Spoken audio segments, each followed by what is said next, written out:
नमस्कार विद्यार्थी मित्रांनो, उमेद आय एस अकॅडमीच्या ऑनलाईन आणि ऑफलाईन प्लॅटफॉर्मवर तुमचं सर्वांचं स्वागत आहे. तर आपण जी ग्रुप सी ची जी मेन्स होणार आहे 12 जुलैला, जी 12 जुलैला ही आपली परीक्षा होणार आहे. या परीक्षेसाठी आपण खास जे ग्रुप सी चे जे PYQ आहेत किंवा आपलं 2023 मध्ये जेव्हा मेन्सचा सिलेबस चेंज झाला आणि मेन्सचा जो पॅटर्न आलेला आहे, त्याच्यानंतर जे ग्रुप बी आणि सी चे एक 6-7 पेपर आलेले आहेत. त्या 6-7 पेपरमध्ये जे PYQ विचारले गेलेले आहेत आणि आयोगाने कोणत्या टॉपिक आपल्याला त्याच टॉपिकवर पुन्हा पुन्हा प्रश्न विचारलेले आहेत, ते आपण ह्या PYQ थ्रू घेणार आहोत. आणि दुसरी गोष्ट म्हणजे सर्वात महत्वाचं, ह्या सिरीजवर आपण प्रिडिक्शन पण करणार आहोत की ह्या टॉपिकवर पुन्हा पुन्हा जसा प्रश्न विचारला जात आहे, तो पुन्हा आपल्याला 12 जुलैच्या परीक्षेमध्ये रिफ्लेक्शन त्याचं दिसणारच आहे. आणि सोबत की ह्या जो पेपर 2 आहे ना मेन्सचा, पेपर 2 हे ते आपल्याला एक गोष्ट दिसून येते की ॲव्हरेज मुलं मराठी आणि इंग्लिशचाच जास्त अभ्यास करतात, पण पेपर 2 ला ते 48-50 अशी मार्क येतात. आणि रिझल्ट बघा, प्रत्येक तुम्ही जर लिस्ट चेक केली, प्रत्येक लिस्ट मध्ये काय होत आहे की रिझल्ट प्रत्येक मुलांचा ह्या पेपर 2 मुळे जात आहे. तर ह्या पेपर 2 मध्ये 70 मार्क कसे मिळतील ह्याची आपण एक प्लॅनिंग आणि काय नेमकं वाचलं पाहिजे हे आपण ह्या PYQ थ्रू घेणार आहोत. बघा, सर्व विषयाचे PYQ आपण 12 जुलै पर्यंत तुमची एक्झाम होईपर्यंत घेणार आहोत. प्रत्येक टॉपिक सखोल डिस्कस करणार आहोत. तर आज आपण पॉलिटी या विषयाचे पॉलिटी या विषयाचे बघा, 2024 ला जे 15 प्रश्न आले होते ते कसे होते, त्यांची लेवल काय आहे आणि आयोग आता येणाऱ्या परीक्षेमध्ये कसं विचारलं जाऊ शकतं, हे आपण इथे डिस्कस करणार आहोत. तर चला, वेळ न घालवता आपण लगेच पहिला प्रश्न 2024च्या ग्रुप सी च्या परीक्षेमध्ये 36 नंबरचा जो प्रश्न विचारला होता पॉलिटीचा. आणि पॉलिटीला कसे आउट ऑफ मार्क बघा, पॉलिटीला जर आउट ऑफ मार्क घेतली तुम्ही 15, तर 60 मार्क मिळवण्यासाठी 1/4 वेटेज हितेच आपले कव्हर होणार आहे. तर बघा, पॉलिटीला कशा प्रकारचे प्रश्न होते, आयोगाने आपल्याला कसं फसवण्याचा प्रयत्न केला होता आणि ह्याच्यावरून आपण अनालिसिस कसं करायचं आहे आणि येणाऱ्या परीक्षेमध्ये आपल्याला इथे आउट ऑफ मार्क मिळवण्याचा आपण कसा प्रयत्न करणार आहोत, तर लगेच सुरू करत आहोत आपण. तर बघा, आपल्याला सुरुवातीलाच त्यांनी 36 नंबरच्या प्रश्नामध्ये प्रश्न असा वाक्य दिलेले आहेत. तर प्रश्न काय विचारला आहे बघा, खालील पैकी योग्य कथने ओळखा. योग्य विधान आपल्याला विचारलेलं दिसून येतं. तर शांतपणे आपण हे वाचायचं आहे आणि त्याच्यावरून उत्तरापर्यंत पोहोचण्याचा प्रयत्न आपण करणार आहोत. उत्तर तुम्हाला सर्वांना माहिती आहे. बघा, मला माहित आहे की तुम्ही आतापर्यंत हे PYQ खूप वेळा वाचलेले आहेत, पण तुमचा जो अप्रोच आहे त्या PYQ कडे पाहण्याचा आणि त्यामधून आपल्याला येणाऱ्या परीक्षेला कसं डील करता येईल, हे इथं मी तुम्हाला सांगण्याचा प्रयत्न करणार आहे. तर बघा, पहिलं वाक्य काय दिलेलं आहे आपण वाचूया. कोणत्याही व्यक्ती ती भारतीय नागरिक आणि 35 वर्ष पूर्ण वयाचे असल्यास राज्यपाल म्हणून नियुक्त होण्यास पात्र असणार नाही. काय विचारलंय बघा, की राज्यपाल हे पद आहे, ह्या पदासाठी की त्या व्यक्तीची पात्रता काय असावी. तर त्यांनी इथं आपल्याला पहिल्याच सांगितलं आहे की ती व्यक्ती भारतीय असावी, भारतीय नागरिकत्व तिच्याकडे असलं पाहिजे आणि दुसरं त्या व्यक्तीचं वय 35 वर्ष कंप्लीट असावं, तरच तो पात्र असणार आहे.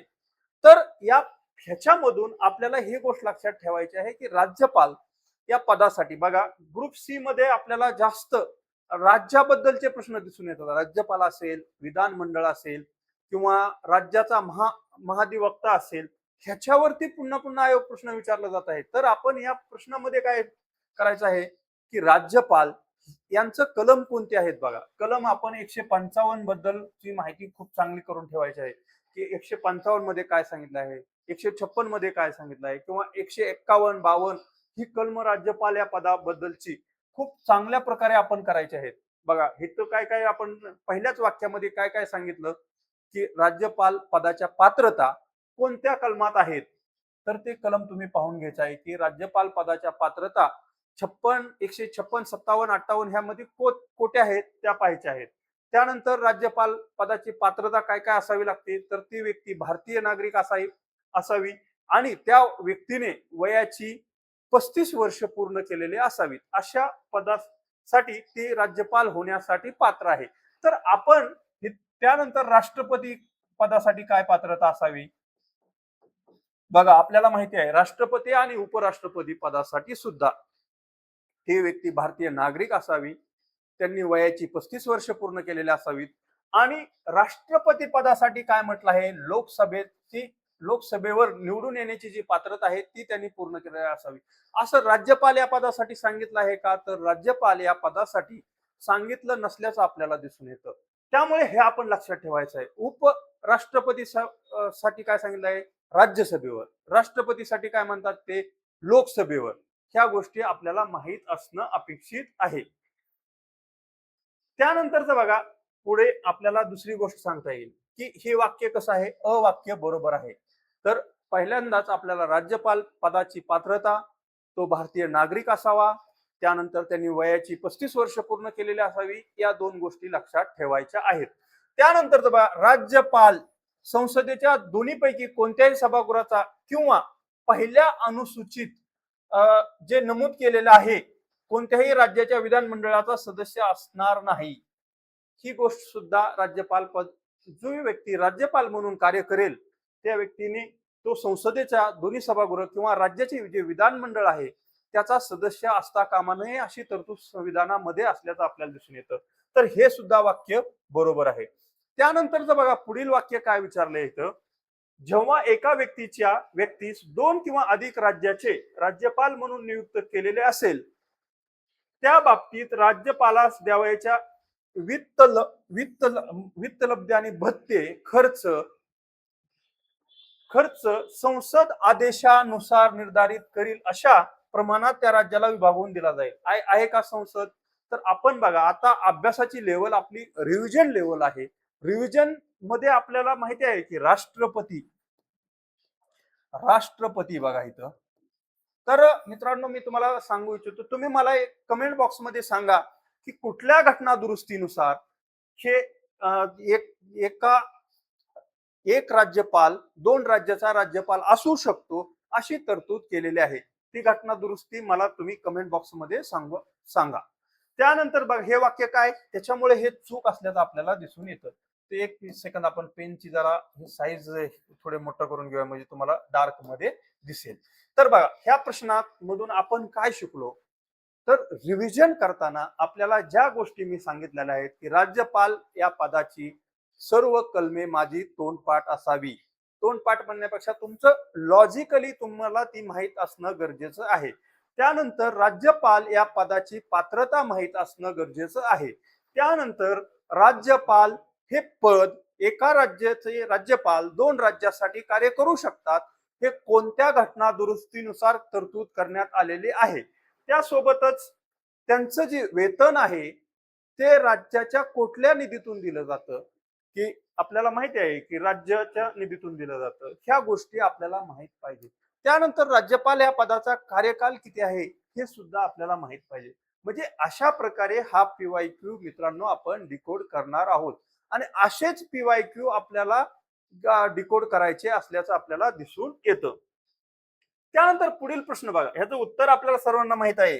क चूक असल्यामुळे आपण हे कट केलं आणि पर्याय क्रमांक 1 हे ह्याचं उत्तर असल्याचं आपल्याला दिसून येतं. तर बघा असं आपण लॉजिकली विचार करायचा आहे परीक्षेमध्ये, तर आणि तरच आपल्याला पेपर 2 मध्ये GS2 म्हणूया 70+ मार्क मिळणार आहेत. ह्या गोष्टी तुम्ही अशाच इम्प्लिमेंट करायच्या आहेत. आणि त्यासाठीच बघा आपण उमेद IAS अकॅडमी युट्यूब वरती ही बॅच म्हणण्यापेक्षा हे रिव्हिजन लेक्चर तुमच्यासाठी घेत आहोत. त्यानंतरचा पुढील प्रश्न बघा, आता मी तुम्हाला सुरुवातीलाच सांगितलं ग्रुप सी च्या परीक्षेमध्ये आपल्याला राज्य संबंधी जास्त प्रश्न दिसून येतात.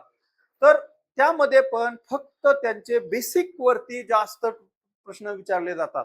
बघा, राज्य घटना सर्व परीक्षांसाठी समान आहे, पण प्रश्न जसे समान विचारले जातात का, तर नाहीये. परीक्षेची डिमांड आपल्याला जेव्हा लक्षात येईल तेव्हा अशा प्रकारच्या प्रश्नाचा आपण टॅकल करू शकतो. तर बघा, लगेच आपण हा 37 नंबरचा प्रश्न कसा विचारला आहे ते पाहूया.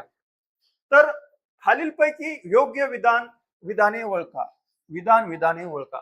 तर आपण हे सुद्धा खूप महत्वाचं आहे बघा. आपल्याला जेव्हा 1 तास वेळ असतो तेव्हा आपण काय विचारलंय हे वाचत नाहीये, ते वाचणं सुद्धा खूप गरजेचं आहे. तर बघा, तर पहिल्या ह्या दुसऱ्या प्रश्नामध्ये काय विचारलेलं आहे बघा, की प्रत्येक राज्याच्या राज्यपाल उच्च न्यायालयाच्या न्यायाधीश म्हणून नियुक्त होण्याची व्यक्ती पात्र असेल अशा व्यक्तीस राज्याचा महाधिवक्ता म्हणून नियुक्त करील. वाक्य कसं आहे? बरोबर आहे. त्यानंतर महाधिवक्ता राज्यपालाची मर्जी असेपर्यंत पद धारण करील आणि राज्य विधिमंडळाने निर्धारित करील असे त्याला वेतन मिळेल असं म्हणायचं आहे त्यांना. इथं राज्य विधिमंडळ आहे का मित्रांनो? राज्य विधिमंडळ नाही. हा पण अधिकार राज्यपाल यांना दिलेला आहे. त्याच्यामुळे ब वाक्य कसं आहे? चूक आहे. अ वाक्य बरोबर आहे. पर्याय क्रमांक 1 ह्याचं उत्तर असल्याचं आपल्याला दिसून येतं. तर बघा, यामध्ये आता आपण काय येणाऱ्या परीक्षेसाठी रिव्हिजन जर आपण करत असाल तर आपण काय केलं पाहिजे? तर बघा, शब्द वाचायचा आहे कुठला? राज्याचा महाधिवक्ता. हे जेव्हा तुम्ही वाचता तेव्हा तुमच्या लक्षात आलं पाहिजे की ह्याचं कलम काय आहे. येणाऱ्या परीक्षेमध्ये आपल्याला थेट असा प्रश्न विचारला जाईल की महाधिवक्ता पदाची खालीलपैकी कोणत्या भारतीय संविधानाच्या आर्टिकल मध्ये तरतूद आहे? तर आपल्याला ते डायरेक्ट 165 आहे का ते माहित पाहिजे, कारण ह्याच्यावरतीच पुन्हा प्रश्न येणार आहे. तर अजून त्यानंतर ह्याच्यात जर आपल्याला प्रेडिक्शन सांगायचं झालं तर ह्यांचं वय किती असतं, ह्यांचा कार्यकाल किती असतो, आणि असा प्रश्न जो विचारला आहे की विधिमंडळ त्याचं तर राज्यपाल निर्धारित करेल असं वाक्य बरोबर करून देतील, तर ते आपल्याला तिथे समजून घ्यायचं आहे आणि अभ्यास असा करायचा आहे की हे पद त्याच्या समांतर अभ्यास असा आपण करायचा आहे की राज्यासाठी राज्याचा महाधिवक्ता असेल त्याचं हे कलम आहे, तर देशासाठीचं जे अटॉर्नी जनरल ऑफ इंडिया आहेत त्यांचं कोणतं कलम आहे, त्यांची नियुक्ती राष्ट्रपती करतात कोणत्या कलमानुसार, ते आपल्या देशाचे प्रथम कायदा अधिकारी म्हणून कशा प्रकारे कार्य करतात ते आपण शिकायचं आहे.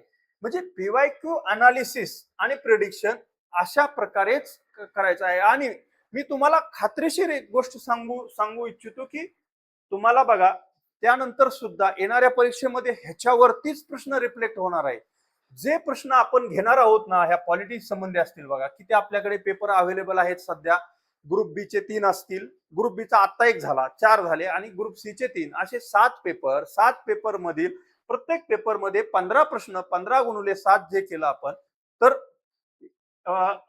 किती 105 प्रश्न जवळपास आपल्याकडे अवेलेबल आहेत. आणि तेच टॉपिक मी तुम्हाला ते पुन्हा दाखवणार आहे समोर की बघा, ते पुन्हा पुन्हा तेच आयोग विचारत आहे, म्हणून आपला फोकस सरळ अशा प्रश्नावरतीच पाहिजे.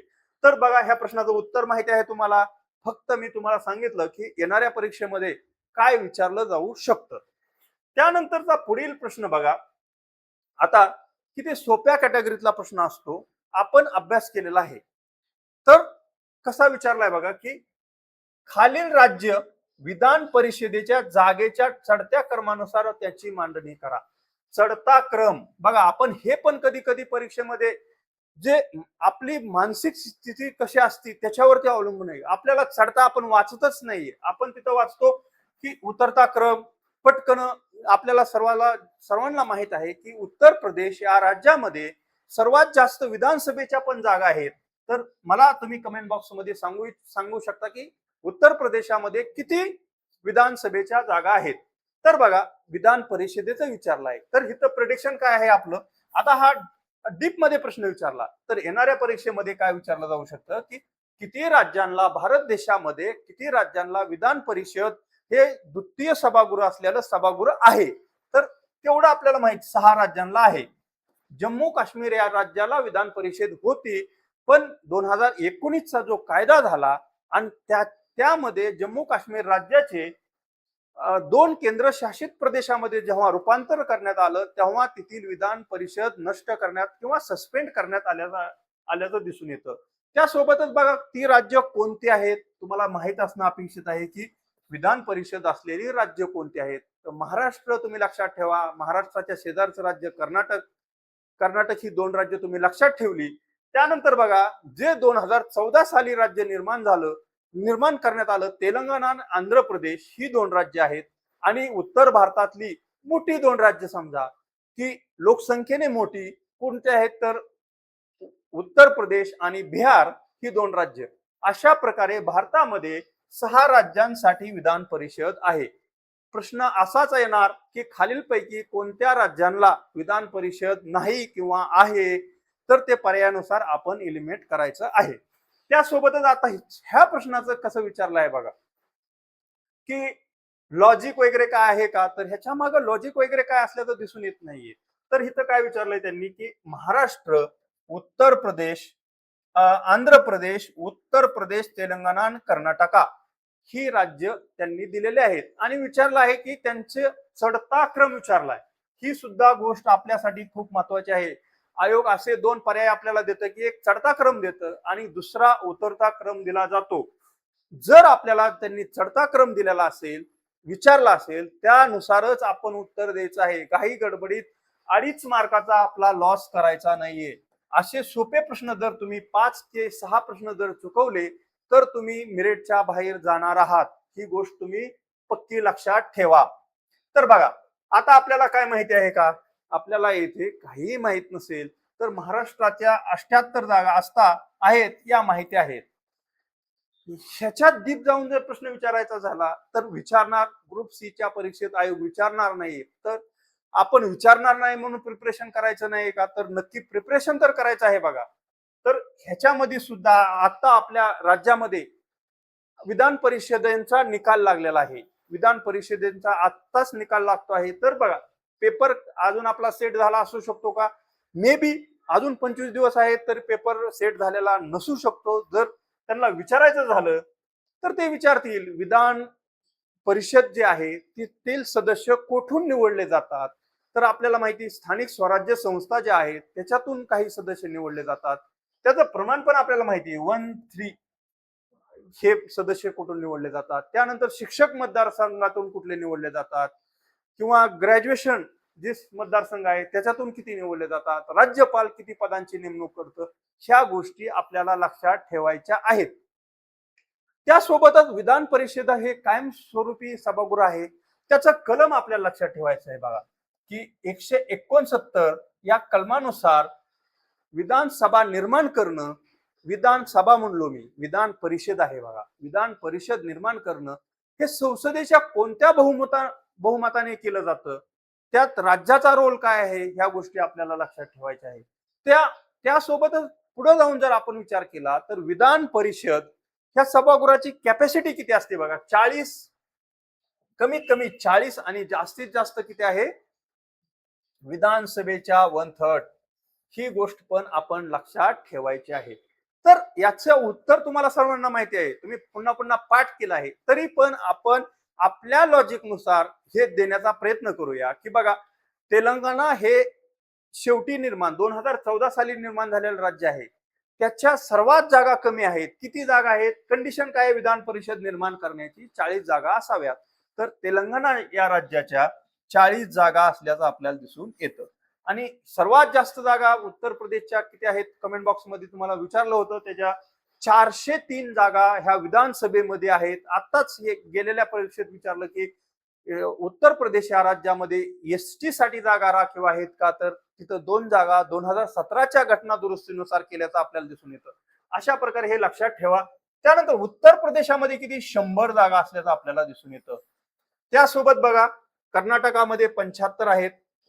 तर यावरून उत्तरापर्यंत तुम्ही सहज पोहोचू शकता. काय विचारलं आहे, चढता क्रम. तेलंगणा पहिलं बघा, आयोगाने आपल्याला सहज मार्क दिला आहे का, इथे नाहीये. तेलंगणा सगळीकडे पहिल्यांदा देऊन दिला आहे आणि उत्तर प्रदेश सगळीकडे शेवटी दिलंय का, तर ते पण दिलेलं आहे बघा. मग सेकंड लार्जेस्ट जागा असणारं विधान परिषद सभागृह कोणतं आहे तर महाराष्ट्रात आहे. महाराष्ट्र बघा अ ला आहे. हे दोन पर्याय आपण सहज काढून टाकू शकतो. त्यानंतर बघा त्याच्यानंतर कोण आहे तर कर्नाटक असल्याचं दिसून येतं. कर्नाटकाचा काय बघा पर्याय ई. तर कुठं आहे पर्याय क्रमांक एक येते का बघा. ड तेलंगणा, ब आंध्र प्रदेश, ई कर्नाटक, अ महाराष्ट्र आणि क उत्तर प्रदेश. म्हणून पर्याय क्रमांक एक हे उत्तर आहे. तर अशा प्रकारे विधान परिषद या सभागृहावरती हे प्रश्न आपल्याला विचारले जाणार आहेत. आता या परीक्षेमध्ये हे विचारलं, मी तुम्हाला दोन प्रेडिक्शन सांगितली की कोणत्या राज्याला आहे तो प्रश्न येऊ शकतो. त्यानंतर त्याचं कलम विचारलं जाऊ शकतं. संसदेला कसा अधिकार आहे ते सभागृह निर्माण करण्याचा, ही गोष्ट पण आपल्याला येथे विचारली जाऊ शकते. म्हणून आपण येणाऱ्या परीक्षेमध्ये अशाच प्रकारचा अभ्यास करायचा आहे. तर त्यानंतरचा पुढील प्रश्न बघा. आता पुढील प्रश्न कशावरती विचारला आहे बघा की संविधान सभेबद्दल अयोग्य विधान विचारलेलं आहे. हे शब्द खूप महत्वाचा आहे. IMP कीवर्ड आहे बघा, अयोग्य. तुमचा अभ्यास किती पण असू द्या, पण असे शब्द जर तुम्ही लक्ष देऊन लक्षपूर्वक अटेन्शन, परीक्षेमध्ये अटेन्शन, आर्मीचं जसं अटेन्शन असते, अटेन्शन म्हणल्यानंतर तसा सोल्जर त्याचं लक्ष कसं असते त्या प्रकारे आपलं पण लक्ष असं प्रश्नावर वाचण्यासाठी पाहिजे. तर बघ अयोग्य चुकीचं विचारलेलं आहे, चुकीचं. आणि कधी कधी आयोग प्रश्न विचारताना पण खूप खोलात जाऊन विचारतात की कधी ते विचारतात खालीलपैकी कोणतं चुकीचं नाही, तर आपण तिथं बघाय, किंवा खालीलपैकी कोणतं अयोग्य नाही असे प्रश्न विचारतात. ह्या शब्दांवर सुद्धा काम करणं गरजेचं आहे. नुसता अभ्यास असून आपण पास होणार नाही आहे. तर बघा चला प्रश्न लगेच वाचूया. सिंह हे संविधान सभेचे चिन्ह म्हणून स्वीकारण्यात आलं होतं का तर नाहीये. बघा भारतीय संविधान सभेचं चिन्ह काय होतं, हत्ती. हत्ती असल्याचं आपल्याला दिसून येतं. आणि हत्ती आपण लक्षात का ठेवतो तर भारतीय संविधान जगातील सर्वात मोठं संविधान आहे. की बघा आपल्याकडे 395 कलम आहेत असं म्हणतो आपण. जगातल्या कोणत्याही संविधानामध्ये एवढी कलम आहेत का तर तुम्ही असं लक्षात ठेवा, भारतीय संविधान सर्वात मोठा आहे. सर्वात मोठा प्राणी आत्ता जिवंत असणारा डायनासोर होता, पण आता आहे का तो नाहीये. जर आपल्याला हत्ती हे भारतीय संविधान हत्तीसारखं बळकट आहे, मोठं आहे, अशा प्रकारे आपण लक्षात ठेवायचं आहे. तर हे पहिलं उत्तर अचूक आहे. आणि काय विचारलंय बघा, अयोग्यच विचारलंय. म्हणजे डायरेक्ट उत्तर अयोग्य आहे. उत्तर मिळालंय. उत्तरात आपल्याला तुम्हाला सर्वांना उत्तर माहित आहे, कुठला क्वेश्चन का कॅन्सल झाला आहे हे सगळं माहित आहे. फक्त तुमचा अप्रोच डेव्हलप करायचं आपण काम करत आहोत. आणि GS2 ला तुम्हाला ह्या मेन्स मध्ये 70+ नक्की मार्क कसे मिळले पाहिजेत तर त्यासाठी आपण हे काम करत आहोत. तर बघा BN राव यांनी संविधान सभेचे कायदेशीर सल्लागार म्हणून नियुक्ती करण्यात आली होती का.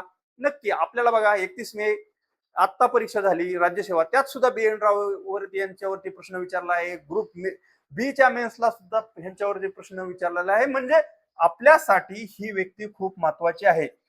ही व्यक्ती आणि आयोग काय करत आहे, संविधानावर जी जी व्यक्ती होत्या त्या सर्वांवरती प्रश्न विचारत असल्याचं आपल्याला दिसून येतं. त्याच्यामुळे ज्या संविधान सभेच्या इतर समित्या होत्या, समितींचे अध्यक्ष असतील किंवा सदस्य असतील, त्यानंतर पुढे जाऊन जर आपण विचार केला तर मसुदा समिती असेल त्याचे सदस्य कोण होते, ह्या गोष्टी आयोग आपल्याला पुन्हा पुन्हा तेच आणि तेच विचारत आहे. नवीन असं आयोग काही विचारत नाही. फक्त आपला डोळे उघडून PYQ कडे पाहायचं आहे. आणि एक्झामची आता बघा राज्यसेवेचं डिमांड वेगळे आहे, ग्रुप सी ची डिमांड वेगळी आहे, ग्रुप बी ची डिमांड वेगळी आहे. ही गोष्टी आपल्याला लक्षात घ्यायच्या आहे. HVR अय्यंगार हे संविधान सभेचे सचिव होते का तर हे सचिव होते.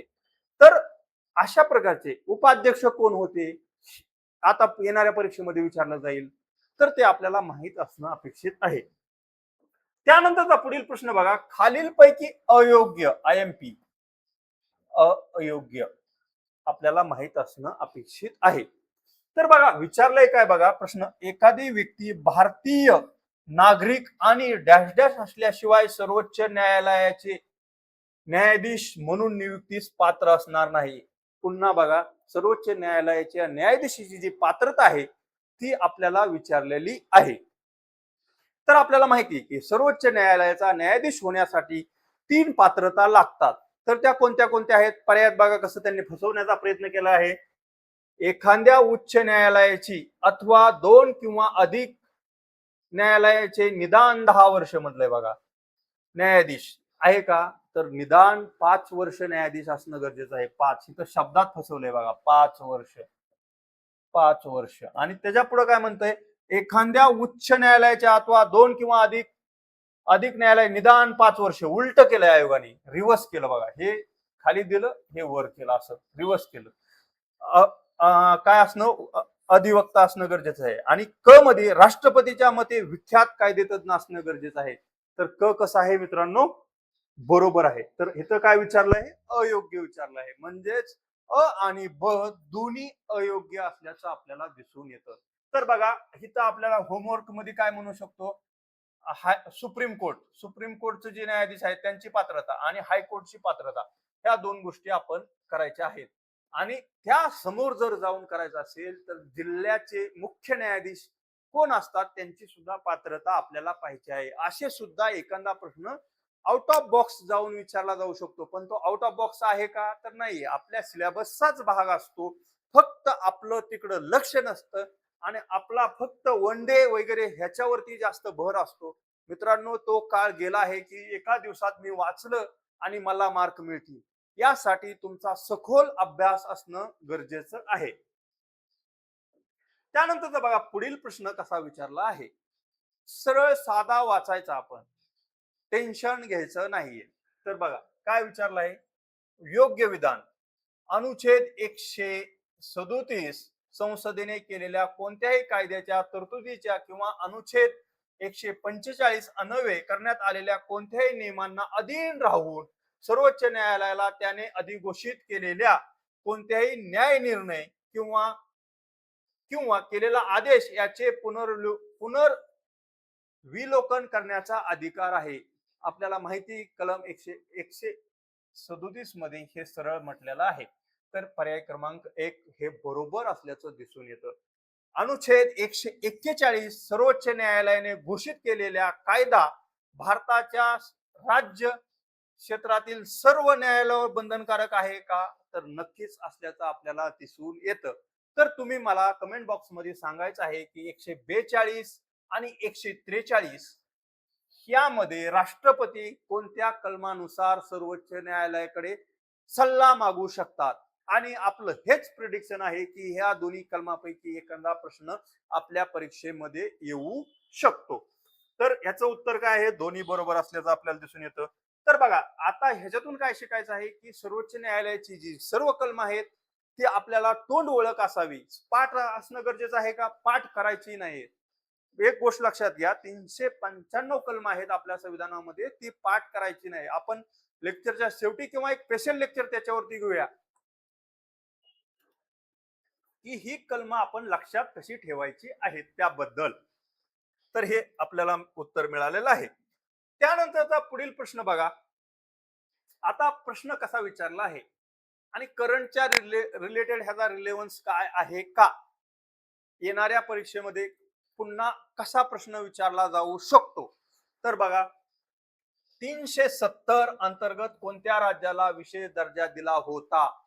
आपल्याला माहिती आहे 370 कलम हटवा हटवा अशी आपल्या देशामध्ये जी चळवळ सुरू होती किंवा घोषणा होती एका विशिष्ट पक्षाची, तर त्यांची जी मागणी होती त्याच्यामुळे आपल्याला डायरेक्ट माहिती आहे जम्मू आणि काश्मीर या राज्याला 370 नुसार विशेष दर्जा दिला होता. तर आपण बघा आता करताना काय करायचंय, 371 जे कलम आहे त्याच्यामध्ये जी राज्य आहेत महाराष्ट्र असेल, गुजरात असेल, तमिळनाडू बोललो की आंध्र प्रदेश असेल, सिक्कीम असेल, सिक्कीम मध्ये कोणता आहे, गोव्यासाठी कुठला आहे, कर्नाटक साठी कुठला आहे, ह्या गोष्टी आपण करून घ्यायच्या आहेत. यामध्ये झालेली घटना दुरुस्ती, आता हे कलम आपल्याला खूप चांगल्या प्रकारचं करायचं आहे. याच्यावर काय येऊ शकतं? जोड्या लावा येऊ शकतं. जोड्या लावा किंवा विशिष्ट राज्याचं कमेंट स्टेटमेंट मध्ये सुद्धा आपल्याला तो प्रश्न विचारला जाऊ शकतो. म्हणून हे कलम आपल्या एक्झाम साठी खूप IMP असल्याचं आपल्याला दिसून येतं. याच्यात अजून दुसरं काय आहे का? तर बघा आता मणिपूर, आपल्याला मणिपूर खूप चर्चेत असल्याचं दिसून येतं. तर 371 मध्ये मणिपूर राज्याबद्दल कुठल्या कलमामध्ये तरतूद आहे हे सुद्धा आपल्याला माहिती असणं अपेक्षित असल्याचं दिसून येतं. त्यानंतर पुढील प्रश्न बघा, एकदम सोप्या कॅटेगरीतला प्रश्न आपल्याला विचारला गेलेला आहे आणि येणाऱ्या परीक्षेमध्ये या 3 टॉपिक पैकी बघा, मूलभूत कर्तव्य असतील, डीपीएसपी असतील की राज्याची मूलभूत कर्तव्य आहेत किंवा मूलभूत हक्क आहेत, यावरती सरळ कलमावरती एक प्रश्न अपेक्षित असतो आणि तो येतोच. तर इथं बघा कसा विचारलेला आहे, भारतीय संविधानाच्या कोणत्या भागात मूलभूत कर्तव्य नमूद करण्यात आलेले आहेत. नुसता भाग विचारलाय बघा, किती सोपं विचारलंय की आपल्याला मूलभूत कर्तव्य भाग 4 मध्ये असल्याचं दिसून येतं.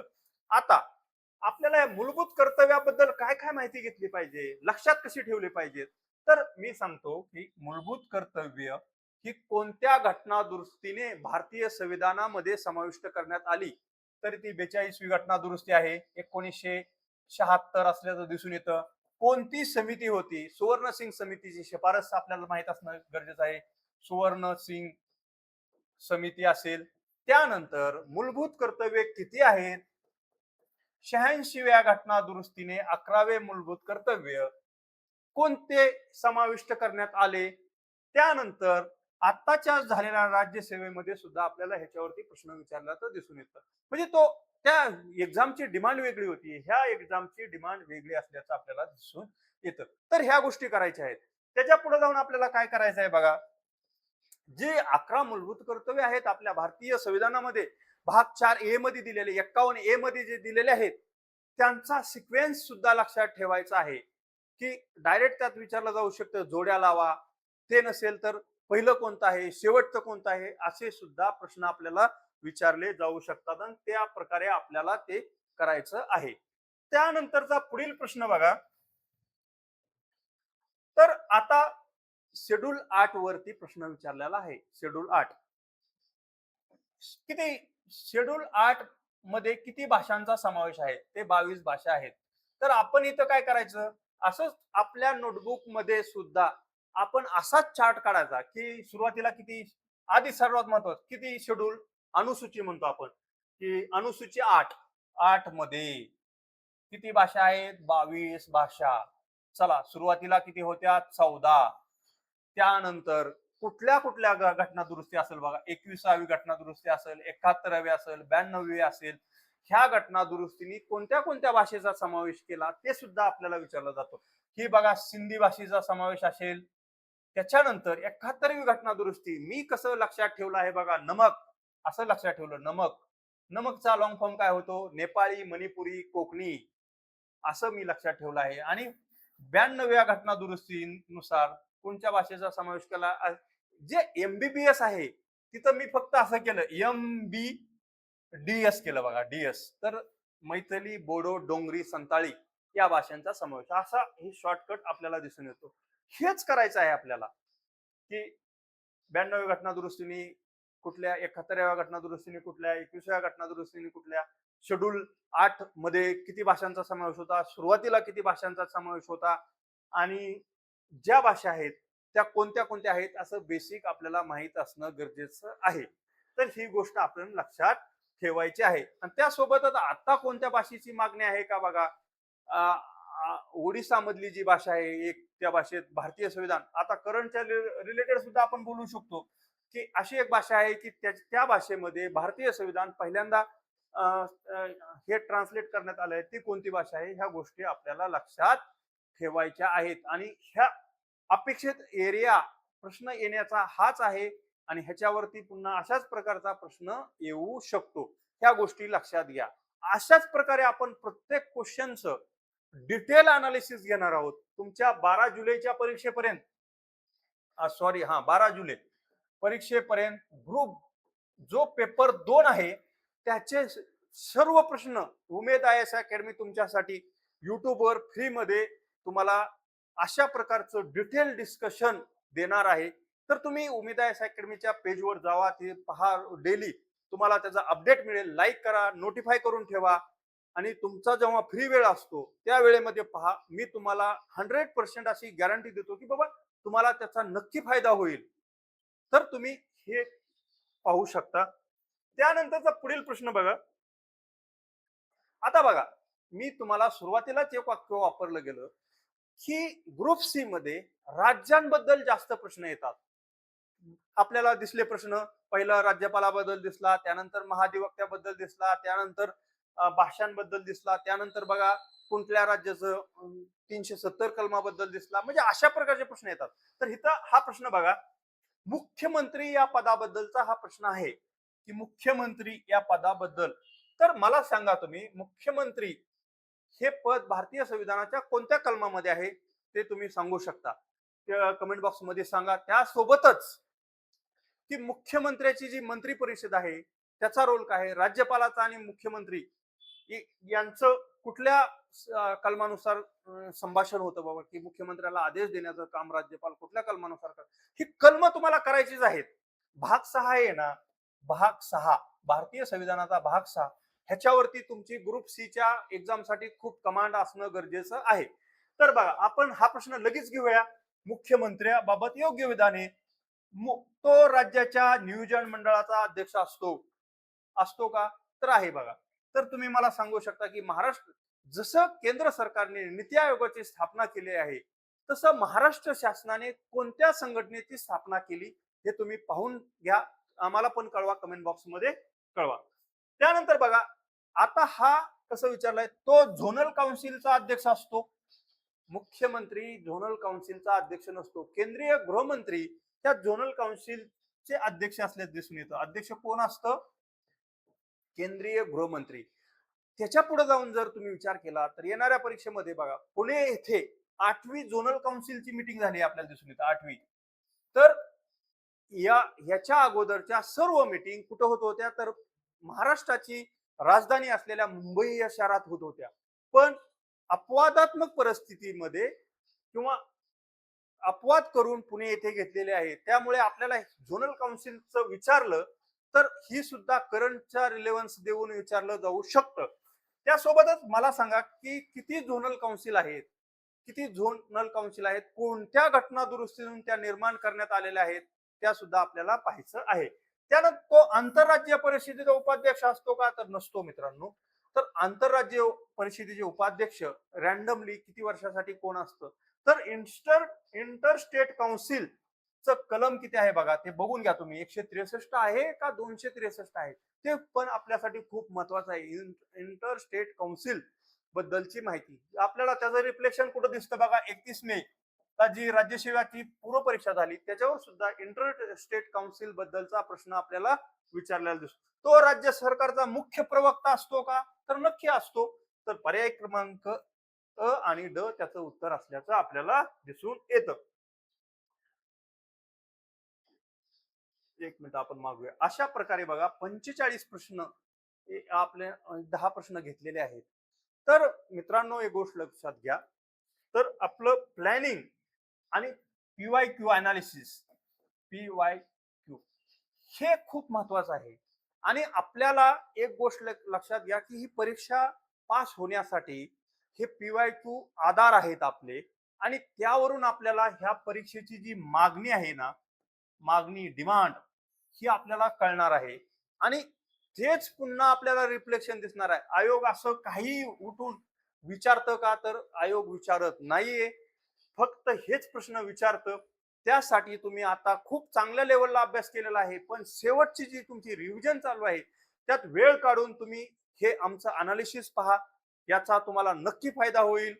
तर जर तुम्हाला लेक्चर आवडत असतील तर उमेद आय एस अकॅडमीच्या युट्यूब चॅनलला तुम्ही लाईक करा, मित्रांना सांगा, सबस्क्राईब करा. आणि तुम्हाला काही शंका असतील तर अकॅडमीच्या नंबरवरती तुम्ही कॉल करा. आमच्याशी तुम्ही नक्की संवाद साधू शकता आणि तुमच्या सर्व शंकांचं आम्ही जास्तीत जास्त प्रयत्न करून तुमच्या शंकांचं निरसन करण्याचा प्रयत्न करू. तर तुम्हाला सर्वांना येणाऱ्या परीक्षेसाठी खूप शुभेच्छा आहेत.